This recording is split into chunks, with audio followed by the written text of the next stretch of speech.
Tired of restless nights? At Leesa, they know good sleep is essential for mental, physical, and emotional health.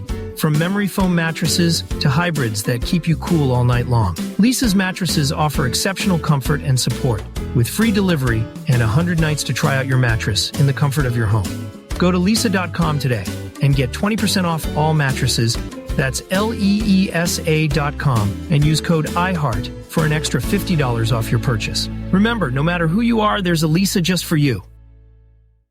You know, some people say that Odoo business management software is like fertilizer, the way it promotes growth and all. But other people say Odoo is like a magic beanstalk because it grows with your company and is also magically affordable. And there's some people who would even say Odoo's individual software programs come together to build the perfect suite like building blocks. Well, Odoo is all of these things. Fertilizer, magic beanstalk, building blocks for business. So sign up now at odoo.com. ODOO.com. And so this lady rolls up and she says, "Excuse me, he was saving my place in line." No. Yes. You did not let her in, did you? Absolutely not. I said, "Lady, you wheel your way to the back of the line or I'll break that other hip for you." Yeah, good for you. Fuck her. Oh, thank goodness you guys are here. Is Cecil here yet? No. Awesome. Because you are never going to believe what I got him for Christmas. Did you make a clone of yours and his DNA again? Because he did not like that last year. Yeah, He's not plus gonna it like just this year. spasmed around going, "Kill me, kill me." Yeah, so irritating. Right? The Yeah, voice that was acting thing. That was not great. That was on me. No, but this is way better. So much better. Let me ask you this. Who is the ideal guest for our episode about Christmas tales? Eli. That's right. It's not, Santa Claus not the himself. name. And I'm not kidding. He was actually just hanging out at the mall a few weeks ago. Like he was just Eli, in town. That's not. Oh, believe me, not- Noah, that's not the I know episode. he did not want to come. But let's just say a little milk and cookies changed his tune. Oh, and when Cecil comes in and opens this box, it's, boom, Merry Christmas. Am I right? Eli. Yes, past Tom. each other. Tom. Yeah, tonight's essay is called Christmas Fails. Fails. Yeah. Not Christmas Tales. Like stories? No. Oh. Yeah, and Cecil's not coming tonight. He had work. Oh, he did? Yeah. Mm-hmm. Plus, I'm pretty sure you just kidnapped a local actor and sealed him in what appears to me to be an airtight box. Yes, I did. That's what it looks like, yeah. Well, at least it fits the theme of the episode now, right? Dead man in a box? Mm-hmm. I mean, I guess it actually does. It's not. Okay, but why wouldn't you at least put air holes in? Yes, Santa thank doesn't you. need air. He's magic. Actually, you know what? Asked and answered. I don't know why we ask I Eli got nothing. questions.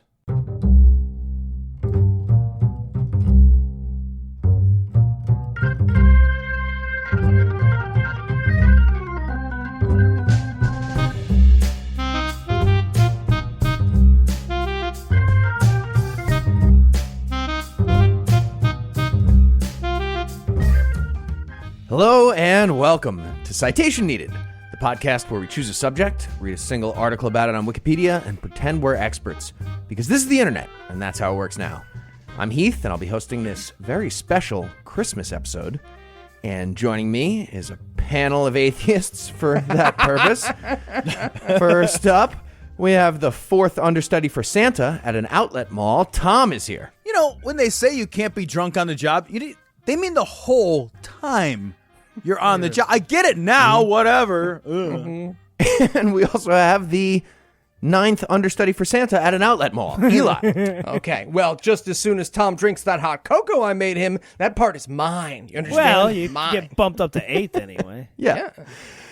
And of course, the socialist elf who organized a violent union that seized the means of production on the North Pole. Noah is here. You know what? We needed the cookies. He didn't. You reap what you sow, fat man. Reap what you sow. A lot of reindeer got the wall that day. So, Tom, let's get right into it. What person, place, thing, concept, phenomenon, or event are we going to be talking about today? Today we are going to be talking about Christmas failures. Just massive, massive failures. Fantastic. Great way to celebrate Christmas of 2020. There you go. It seemed in line with theme, Heath. Excellent. Yeah, my Grinchy heart's been looking forward to this all year, bud. Okay, so give us a little background on your Grinchiness. how would you describe the beautiful holiday of Christmas? Well, Heath, when I think about Christmas, I do not think about the rampant over-commercialization corrupting the spirit of giving, nor does my mind turn to the hopeless task of striving to make sure that the gift you gave for your loved one is somehow roughly reciprocal in both expense and thoughtfulness as the gifts that you received, nor do I ever fret over the attendant stress and worry that accompanies this, our most transactional holiday. I am not either consumed with bitter, simmering resentment at the idea of a gaggle of small children gleefully unwrapping what amounts to dozens of hours of work with nary a moment's pause to read the tags, much less proffer thanks. I don't think of these things, Heath, because I love Christmas. You're weirdly bitter about the kids' role in this.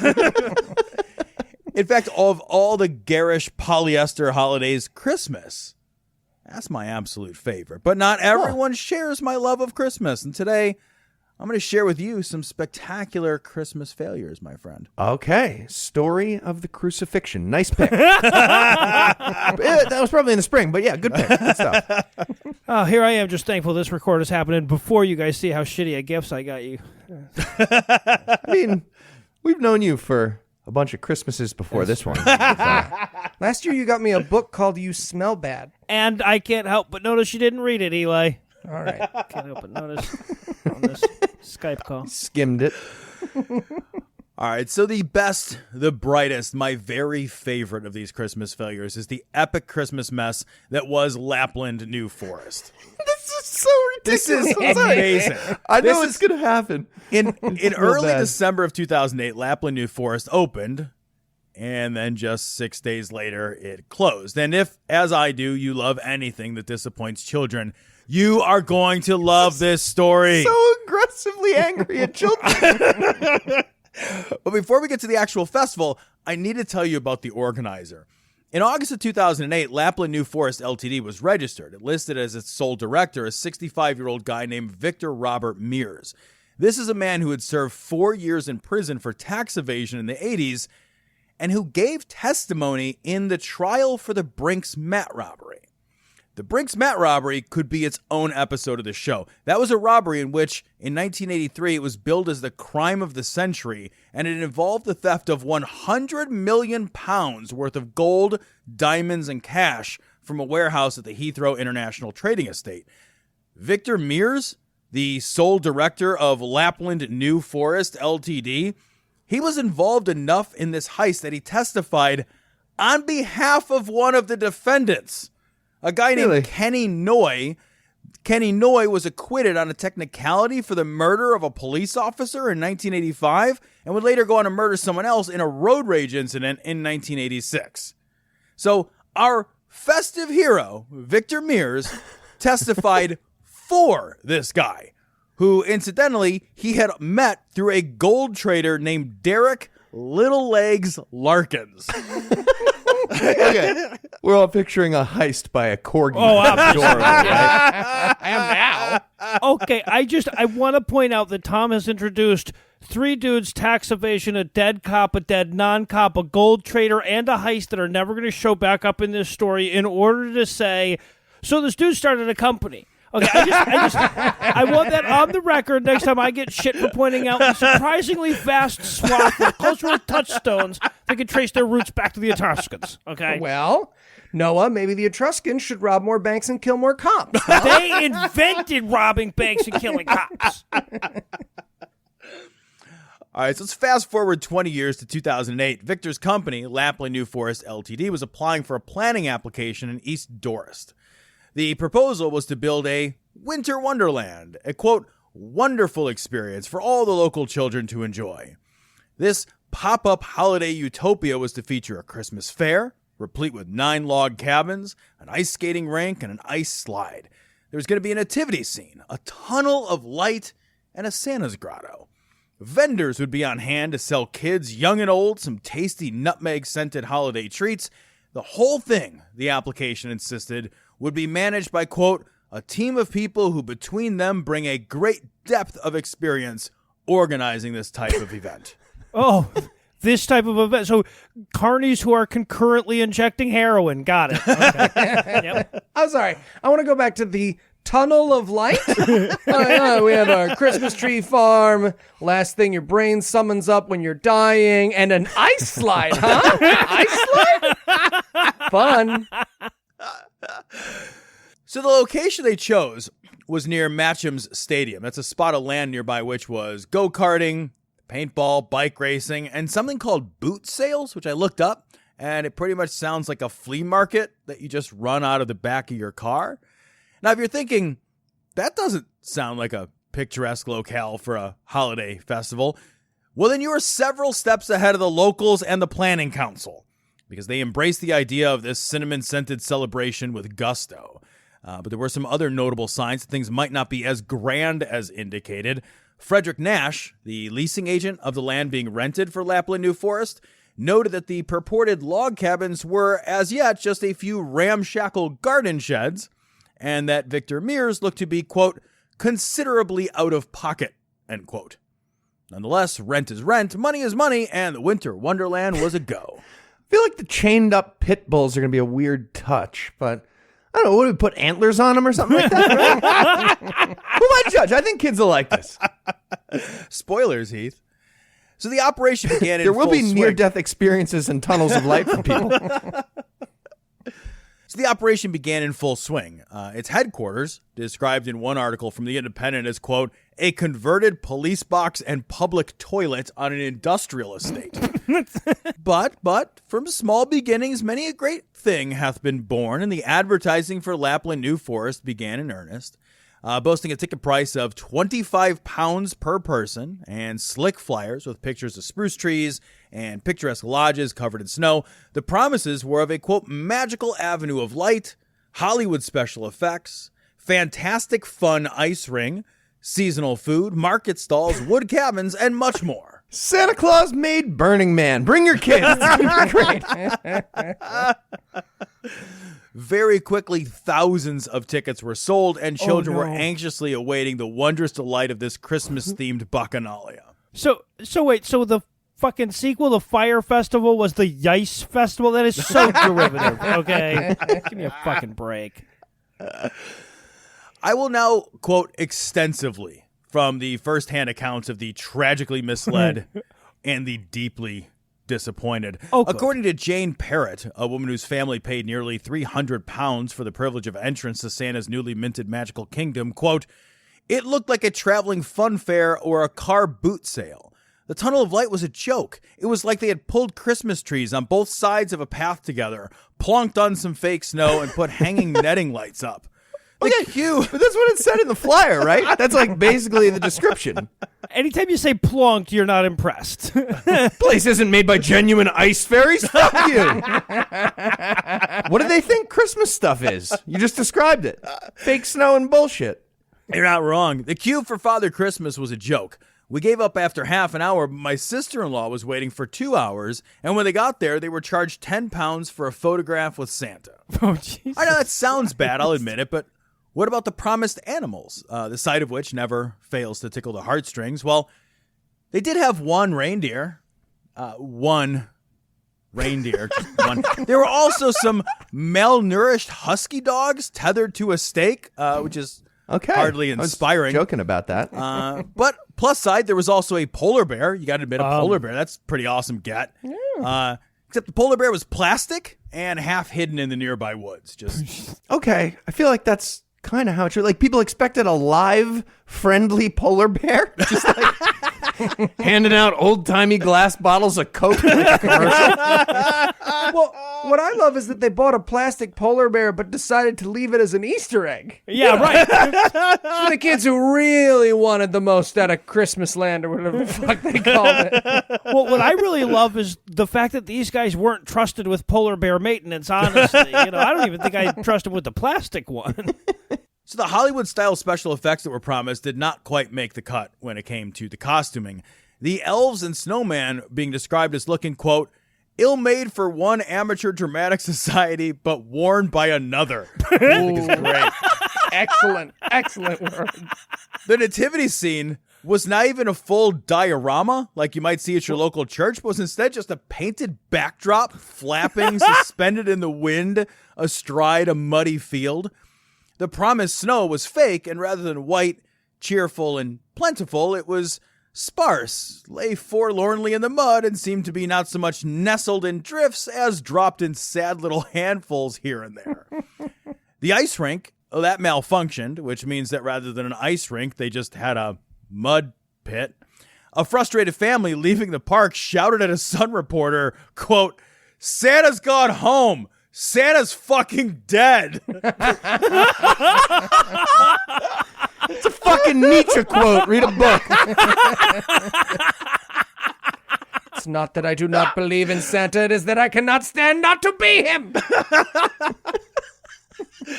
A few more quotes, these from Ivan Hancock, the manager at the Doris County Council's Trading Standards, who handle all the complaints. He said, quote, "I've never known anything to spark so many complaints in 20 years working. I've heard of someone spending 3,000 pounds on tickets and terrible stories of real human misery, like a terminally ill grandparent taking all of their grandchildren to the park." This is fucking dark. Dying grandpa's like, all right, this fucking sucks. Who wants to watch me get chemo at the hospital? Let's go. Let's get out of here. Okay. This is depressing. I don't want to blame the victim here, but maybe you do a little research on your last mortal act on this earth, right? You read some Yelp reviews, Grandpa. You so want to blame the victim. Eli. What kind of terminally ill grandpa in 2008 doesn't have the internet savvy required to check the legitimacy of a county fair before it opens for the first time? It's your fault, you asshole. Exactly. Fucking Exactly. asshole. You're on my Cancer side. grandpa. That's why you got cancer. Probably. You didn't check the reviews. Yeah. This is the ethical quandary with vaccines right there. Right there. Same thing. Gonna waste 50 million doses on that grandma. Get it. I don't know if I want it. Shut the fuck up. Ground it up in your peanut butter, asshole. There you go. Put it in your applesauce. You'll never even know what's in there. Helen Jones told the Salisbury Journal, quote, "It was basically just a muddy field where they had stuck a few trees and a couple of huskies," end quote. Another would-be celebrant described the scene as, quote, "a few blowers puffing out fake snow on a bit of wasteland." This is in England, though, right? Like, all what did people wasteland. expect? Footage posted to YouTube shows elves standing about in their cheap costuming, smoking cigarettes, and looking thoroughly, tragically uninterested in this whole debacle. The tension of all these tears, the long lines, and the dashed expectations caused two dads to get into a fist fight in a gingerbread house, destroying it in the process. And the assembled crowd is just like, finally, some entertainment. Yeah. Okay. Did they end up making a toy store in New York City? Because I'm pretty sure I worked there. You just described my job in December. Oh, God. And you guys remember the market stalls, the food vendors? I mean, a lot of shit can go pretty wrong, but if the food is good, happiness can still be salvaged. Well, turns out that an additional fee needed to be paid to gain entrance to the area where the food vendors were. And once you doled out even more money, there were only four small rundown stalls selling a very limited supply of very expensive foods. That was not going to be Lapland's saving grace. There was a cover charge for the food court? There's a cover charge Like for a the fucking fucking club? 4-stall food court. Just getting stopped at the entrance. Private party. Don't. Come on, man. Don't do this. You trying to get bottle service of mulled wines? It's like a whole thing. Just an elf opening it with his mouth. But it wasn't just the fairgoers who were upset. The rage of the customers soon boiled over, and one of the talent agencies who supplied staff for the event advised its workers to leave to avoid confrontation. That advice would not be enough. All in all, 2 elves and 1 Santa were attacked by furious patrons. Incensed at the shoddy display of Yuletide cheer. A security guard, he just quit in the middle of his shift, telling a BBC reporter that he felt really, really ashamed to work there. And he continued on to describe the abuse that he was powerless to stop, saying, quote, "Santa got attacked. One of the elves got smacked in the face and pushed into a pram." Jesus Christ. The crowd's like, how do these greedy capitalists keep getting away with shit like this? Anyway, let me go take my frustrations out on a part-time minimum wage dude in an elf suit who's at least getting as screwed as I am by these people. No Fuck. Noah also worked at the toy store in case you didn't pick up on that. Didn't he, though? And this one I love just for the imagery of it. A snowman also walked off the job. This guy in full costume, just striding disconsolately through the muddy parking lot and into his car, driving off, face still hidden from photographers by his snowman costume. Just yells out the window, Frosty rescheduled fucking family court for this. Family court. Just stabbing people with a carrot. Get out of there. Leave it. The event was such a disaster that Facebook groups began to appear titled Lapland New Forest is Rubbish and New Forest Lapland Experience Scam. A petition began circulating demanding refunds, and a demonstration was planned by irate customers to take place outside the gates of Lapland New Forest. To get ahead of the planned protest, management for Lapland promptly closed the entire event and put out the following statement blaming the closure not on having built the least fun place ever, but instead on, quote, intentional organized crowd manipulation and event sabotage and unscrupulous and inaccurate negative bias media. Their lawyer, Rudy Giuliani. All told, 50,000 tickets were sold. Revenues were in excess of £1.2 million. The park was open less than 1 full week, and Victor Mears was again arrested, tried, convicted, sentenced to 13 months in prison for fraud. Though he actually only ended up serving 8 months because his conviction was overturned on appeal when it was discovered that one of the jurors had been texting her fiancé during the trial about how incredibly guilty this guy was. All right. Well, easily the greatest work Banksy ever created. Great stuff. And apparently we have some even better Christmas modern art coming right up. But first, we're going to take a quick break for some apropos of nothing.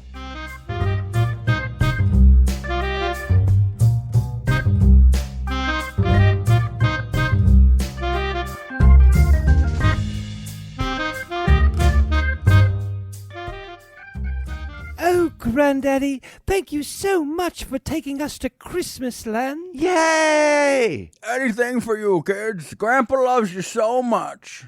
Hey, welcome to Santa Land, a wonderful wonderland where all your dreams come true. But what'd you just throw in our face? It burns! Magic. Now you've been captured by the Christmas spirit. Follow me to a land of adventure. Okay, but my grandpa's in a wheelchair. Well, then you better push him hard, hadn't you? Oh. Well, would you look at that? It's Rudolph the Red-Nosed Reindeer. Are you ready to lead Santa's sleigh, Rudolph? He looks sick. He's going to the bathroom right now. Now, who's ready to meet Santa? Oh, we are. We are. Great, that'll be $57.99, and we do not take credit cards. But we bought the Super Deluxe tickets. Yeah, that's why you got to see Rudolph. Do not look back. Do not look back at him. This is the worst Christmas ever. You know what, kids? This is a good thing. It is. Yeah, I was going to tell you guys about my cancer tonight, and honestly, it's really softened up the blow of the void of death. I wish I were dying. Yeah, well, good news about the magic I threw at you.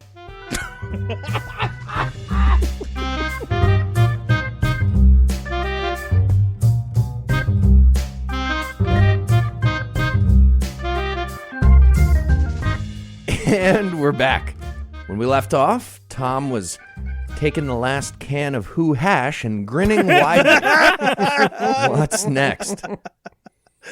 Well, Christmas isn't all tragically disappointing people and places. No, Christmas is also about gifts. And that's why I want to take a moment to talk about some unbelievably ill-advised toys, all of which I promise you are real, and all of which assuredly, at some point, ended up in some kid's stocking. Finally, thank you, Tom. An episode where I can read my complaint emails to Adam and Eve out loud. Okay, not that kind of toy. No. I'm Won't it be? absolutely shocked if none of these turns out to be a toy I owned in the 80s. So the first one on our list is a toy gun called the Oozinator. The Oozinator is a toy that makes me both incredibly grateful and incredibly sad that this is not a visual medium, because the commercial for this thing, Oh, my God. it is not for the faint of this heart. commercial. I saw this commercial on television as a child. Me too. Oh, it's so good.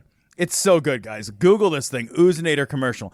Imagine, if you will, a super soaker. Bukkake video. Sorry, go ahead.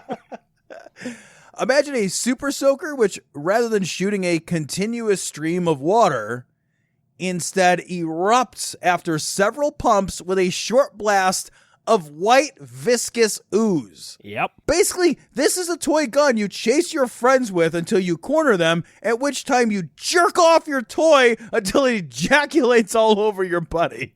Yeah. No other way to describe it. I'd love to have been there for the meeting where this got approved, though. And there you have it, gentlemen. The Oozinator. Love So it. fun. Seriously? Problem, Jenkins? Come on, guys. You're actually going to make me say it? It's super obviously just a big... Jenkins, before you chime in here, I just want to remind you that this is the launch project for Christmas. We do not have a backup or anything waiting in the wings. So if, for example, you were about to say we made a horrible mistake ordering 250,000 gallons of ooze from a Chinese factory, which turns out to look like, I don't know, say... cum, big torrenting loads of cum. If you say that, there are no Christmas bonuses this year. Hell, forget Christmas bonuses forever. There might not even be jobs this year. So again, what exactly was your question? I said it's super obviously a big, it's a big hit waiting to happen, obviously. I agree, Jenkins. So, yeah. Perfect. Yes, I agree. Question. Can we drink the cum? I mean ooze. No.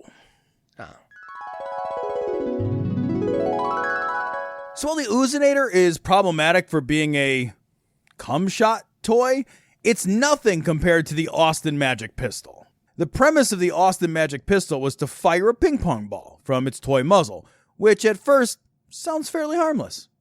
The trouble was that rather than use a spring or other sensible mechanism for propulsion, the makers of the Austin Magic Pistol instead used the rather dangerous chemical reaction that occurs when you mix calcium carbide, which is the Austin Magic Pistol's magic crystals, with water. So what you do is you simply stuff a ball in the muzzle, open up the back of the gun, and spit on the crystals, and then close up the chamber. Guys, I fixed the boring spring. That's fucking stupid. It's the Nerf IED. Check this out.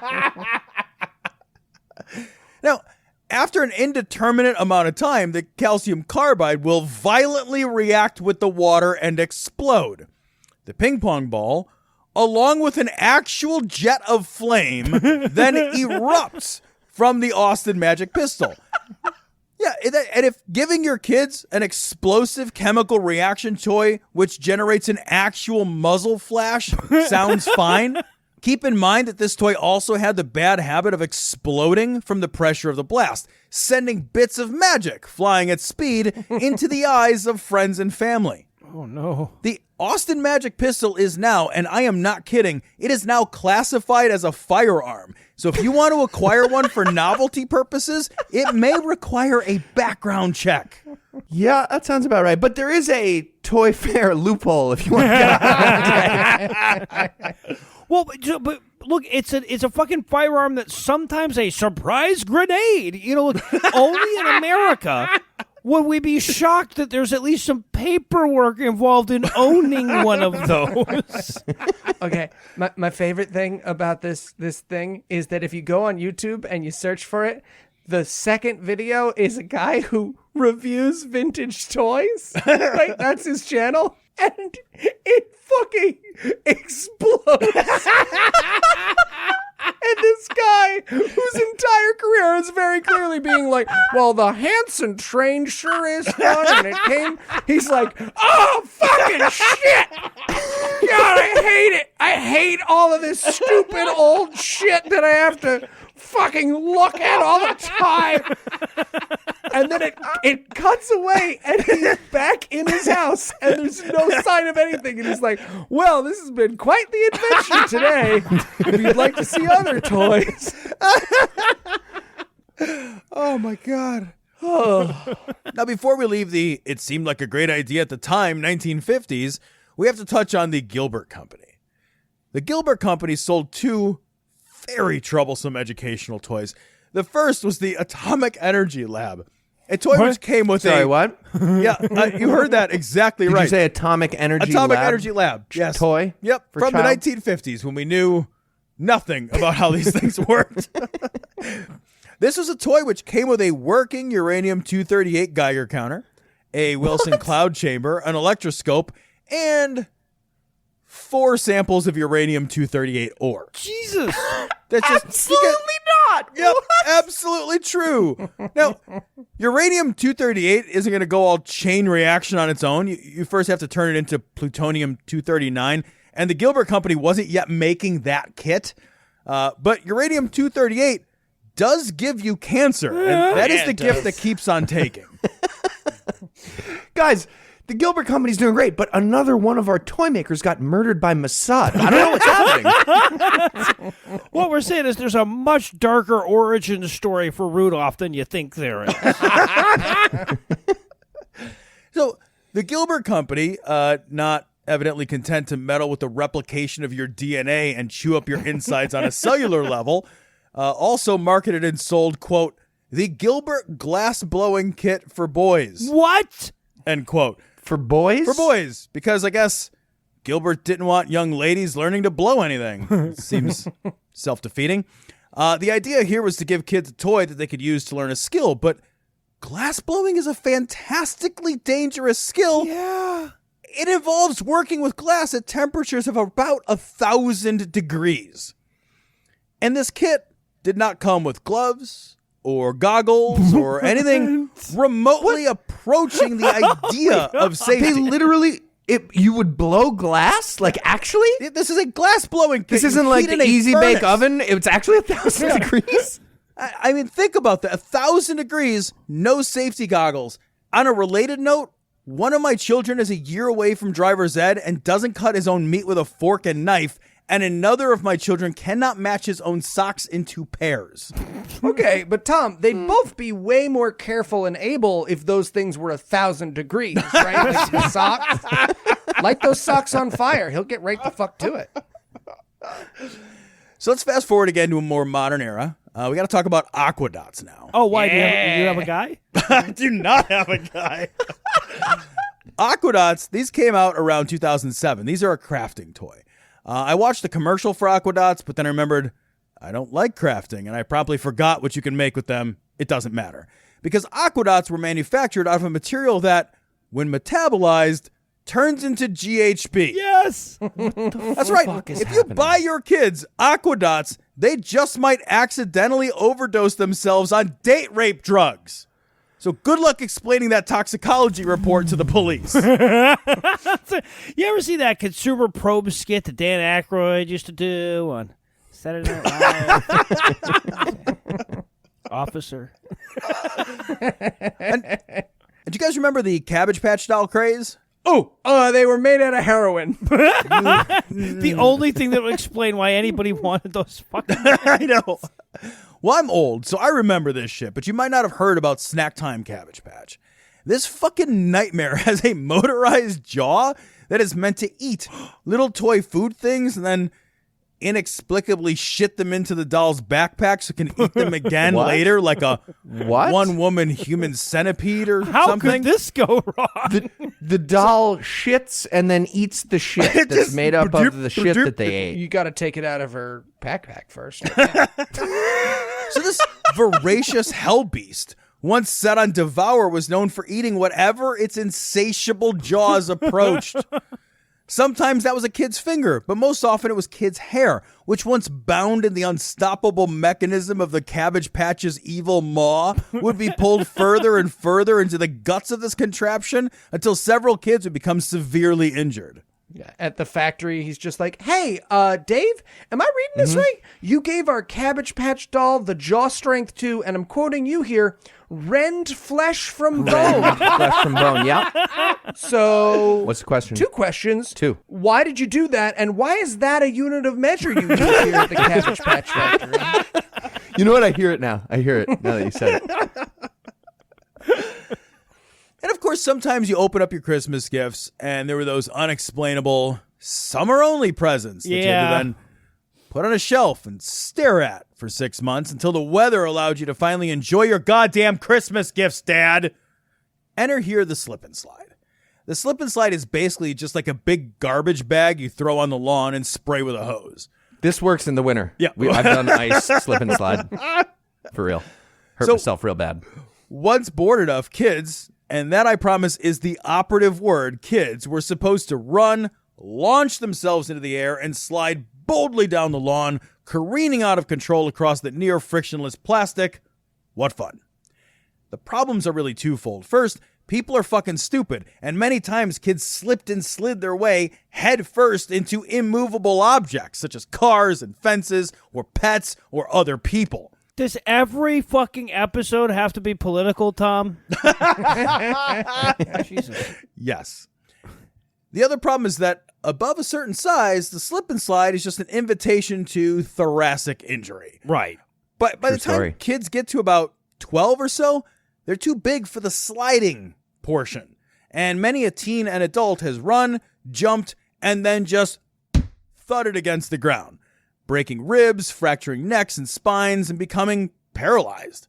You can still buy a slip and slide today, but after a recall of 9 million units, they added a disclaimer that you should probably not actually use it. Okay, but Tom, you're forgetting the best part of the slip and slide was the invisible razor sharp ridge halfway down it, which at some unknown point would rip off your fattest friend's nipple mid-slide. Heath, it would rip off Heath's nipple mid-slide, just to be clear. Obviously, Heath's nipple. Not if you do it with the ice, but yes, that happens. And finally, I have one nipple. It's right in the middle, too, which is weird. okay, bragging. Canon now. And finally, who would want to open the gifts under the tree on Christmas morning and find a set of lawn darts? Oh, 2 that I owned in the 80s. Well done, Tom. Yes! These are amazing! So lawn darts were supposed to live in the pantheon of great backyard games of skill, such as bocce ball, cornhole, and horseshoes. The problem with lawn darts, however, is that they are basically pointed, weighted throwing missiles. The goal Literally, of the game, not basically. That's Yeah, what they that's are, it. in fact. Exactly. The goal of the game was to wing these things high into the air where the weight of the dart would correct the trajectory so that its pointy, heavy, stabby end leads the way, eventually falling to the earth and burying its metal nose deep into your lawn within the prescribed target circle. Of course, sometimes things didn't go smoothly, and by sometimes, I mean at least 6,100 times. That is how many ER visits were attributed to lawn dart accidents. That feels low, honestly, given what they are. Low. A lawn dart hurled high into the air can at landing impart 23,000 pounds of pressure per square inch. Jeez. These things killed at least 3 people before they were finally banned. Well, actually, they got banned 3 different times. Yeah. Wait, what? Yeah, we banned them in 1976 here in the U.S., but only from the kids aisle. So there's like a loophole, and sporting goods stores were like, yeah, well, we're allowed to have it for adult games, and then, kids will never play it. Then we banned them again in 1988 because of death, like Tom just mentioned. Because of a kid dying. It turned out A they could child die from died. them regardless of what aisle they're in. Yeah. Turns out the aisle of origin doesn't matter when it's in your face. Yep. A dad whose kid died said he couldn't see the warning on the box, and that was part of the argument. He couldn't see the warning about the danger of giant darts that were literally invented in ancient Rome as a weapon of war. That's seriously the origin. And then that's twice. I said we had to ban them 3 times. We had to ban them again in 1997. Like, for realsies this time. And tell people to destroy the deadly weapon that we know you obviously kept in your fucking garage. Yeah. So, guys, as a final aside, a final Christmas story, I want to tell you my lawn dart story. My dad had these when I was growing up, and although we never one time ever played with them properly, my brother and I loved whipping them as high as we could straight into the air and then scattering and running away before they landed. That was That's how you almost play. as good as like ducking under the garage door as it was closing at the last second. Yeah, right? So, one Or fine... jumping off the swings onto the did that shit all the concrete, time. One fine Nobody summer got day, hurt. I asked my brother to hold the plastic target over his fucking head like William Tell. What? And I was preparing to launch that fucking lawn dart right into my brother Bob's face before my dad ran out of the house, ripped the lawn darts from my hand, and threw them in the garbage. Your dad was like, obviously the apple goes on the side of the face at that point. You're doing it dumb. You don't put it on top because that's how it's going to go. Just read about William Tell for a second. Idiots. All right, Tom, if you had to summarize what you've learned in one sentence, have you learned anything? What would that sentence be? Merry Christmas, you filthy animals. All right. I don't think I got it. And are you ready for the quiz? Let's do it. All right. Well, since you brought it up anyway, I'll ask you this one, Tom. Yes, sir. What is the worst aspect of Christmas? A, the fact that you now have to spend at least as much time every year listening to people bitch about Christmas music as you actually have to spend listening to Christmas music. Christmas music's awesome. Some of it is. B, the fact that all the Christmassy shit is over by like 10:13 a.m. and then you're still stuck with all those motherfuckers all day and nobody has anywhere they that's have true. to go. C, how much better you guys are at giving gifts than I am. I don't know. Or D, The You Smell Bad book was I thought it was great. So did I, but he didn't even read the fucking thing. D, the fact that you can't even escape it by turning to your favorite secular podcast made up by a bunch of cynical atheists. Well, these are all excellent. And obviously, when the question is what's the worst aspect of Christmas, it is always secret answer E, all of the above. Yep, that is correct, sir. Well done. Excellent work. All right, Tom.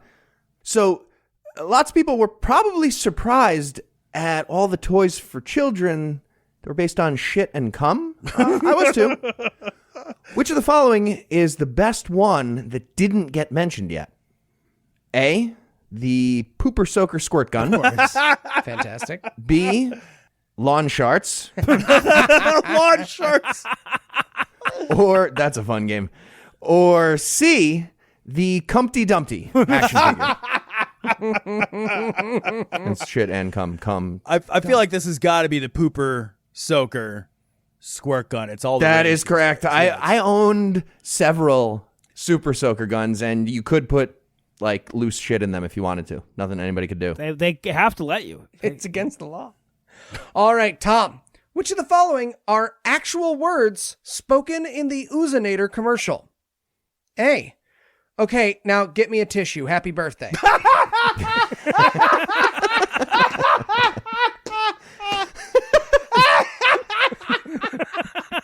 You gotta say it in that dead voice like you did the other thing. Yeah, exactly. Apparently. B, this is what Nick Kristoff is pretty sure Pornhub is. Or C, major pumping required. A is the best thing you've ever done in one of these questions. That's it. It's A. Oh, it is the best thing I've ever done, but an actual quote towards the end of the Oozinator commercial is major pumping required. Bukkaked, locked, and two smoking barrels. Eli, well done. You are the winner. All right. I want to hear an essay from Noah next week. I bet you do. All right. Well, for Tom, Noah, and Eli, I'm Heath. Thank you for hanging out with us today. We'll be back next week, and by then, Noah will be an expert on something else. Between now and then, you can hear Tom and Cecil on Cognitive Dissonance, and you can hear Eli, Noah, and myself on God Awful Movies, The Scathing Atheist, The Skeptocrat, and D&D Minus. And if you'd like to finally give a gift to the nerds putting free stuff in your locker all year, you can make a per-episode donation at patreon.com/citationpod. And if you'd like to get in touch with us, listen to past episodes, connect with us on social media, or take a look at the show notes, check out citationpod.com. And if you're missing Cecil, especially this week, check out Season Liberally on YouTube. Yes! So good. Okay, what if we poured the ooze into, like, I don't know, a martini glass? No. Dude, right? no. Dude, What? no. Johnson, I need you to stop coming to these meetings. At these meetings. Come. On the phone.